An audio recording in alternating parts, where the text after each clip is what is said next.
Sir ನಮಸ್ಕಾರ. ಕೋಮದನ್ ರಾಜಾಜಿನಗರಿಂದ ಬಂದಿರೋದು. ನಮ್ಮದು ದಯಾನಂದ ನಗರ್ ಬಂಡ್ರಾಡಿ ಸರ್ಕಲ್ ವಾರ್ಡ್ ಕಾನ್ಸ್ಟಿಟ್ಯೂನ್ಸಿ ರಾಜಾಜಿನಗರ್. ಇಲ್ಲಿ ಹರಿಪ್ರಸಾದ್ ಸರ್ ಅವರು ಇವತ್ತು ಪ್ರಮಾಣ ವಚನ ತಗೊಳ್ತಾ ಇದ್ದಾರೆ. ನಮ್ಗೆ ತುಂಬ ಸಂತೋಷ ಆಗ್ತಾ ಇದ್ದಾರೆ. ನಮ್ಮ DK ಸಾಹೇಬ್ರು CM ಆಗಿರೋದಕ್ಕೆ ಇದೊಂದು ಒಳ್ಳೆಯ ಅವಕಾಶ ಸಿಕ್ಕಿದೆ ನಮ್ಮ DK ಹರಿಪ್ರಸಾದ್ ಸಾಹೇಬ್ರಿಗೆ.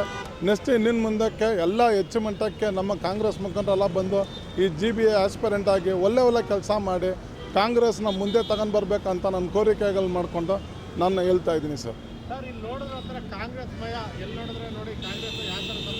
ಸರ್ BK ಹರಿಪ್ರಸಾದ್ ಸರ್ ಬಂದುಬಿಟ್ಟು ಸ್ಟ್ರೈಟ್ ಫಾರ್ವರ್ಡ್ ಮನುಷ್ಯ. ಆ ಮನುಷ್ಯನ ಎಲ್ಲರೂ ಒಂಥರ ಲೈಕ್. ಯಾಕಂದರೆ ಇರೋದು ಮಾತಾಡಿ ಅವ್ರ ಮೇಲೆ ಜನರನ್ನ ತಗೊಂಡು ಬಂದು ಇದು ಮಾಡೋದು. ಅವ್ರು ಎಷ್ಟೋ ಜನ ಕಾರ್ಪೊರೇಟ್ರನ್ನ ಇಂಟ್ರೊಡ್ಯೂಸ್ ಮಾಡಿ ಕಾರ್ಪೊರೇಟ್ರುಗಳಾಗಿದ್ದಾರೆ.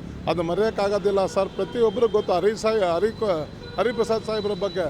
ಅವರು ನಮಗೆ ಒಳ್ಳೆ ಗುಣವಂತ ಮನುಷ್ಯ, ಎಲ್ಲದಕ್ಕೂ ಸ್ಟ್ರೈಟ್ ಫಾರ್ವರ್ಡ್ ಆಗಿದ್ದಾರೆ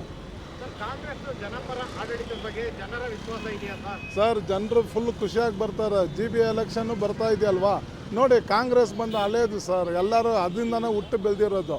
ಜನ ಚೇಂಜ್ ಆಗ್ತಾರೆ, ಎಲ್ಲರೂ ಬರ್ತಾರಲ್ವಾ, ನೋಡ್ತಾ ಇರ್ರಿ. ನಮ್ಮ ವಾರ್ಡಲ್ಲಿ ಯಾವ ಥರ ಸಂಭ್ರಮ ಇದೆ ಸರ್? ನಮ್ಮ ವಾರ್ಡ್ನಲ್ಲಿ ನಮ್ಮ ಮೆಡಿಕಲ್ ಕ್ಯಾಂಪು ಮತ್ತು ಎಲ್ಲ ಕೆಲಸ ಸೋಷಲ್ ಆ್ಯಕ್ಟಿವಿಟೀಸ್ ಎಲ್ಲ ಮಾಡ್ತಾ ಇದ್ದೀನಿ. ಅದರಿಂದ ನನಗೆ ತೊಂದರೆನೇ ಇಲ್ಲ. ನಮ್ಮ ರಾಜಾಜಿನಗರ ಕಾನ್ಸ್ಟಿಟ್ಯೂನ್ಸಿನಲ್ಲಿ ನಾನು ದಯಾನಂದ ನಗರ್ ಮತ್ತು ಬಂಡ್ರಾಡಿ ಸರ್ಕಲ್ನಲ್ಲಿ ನಾನು ಮಾಡಿಸ್ತಾ ಇದ್ದೀವಿ ಸರ್.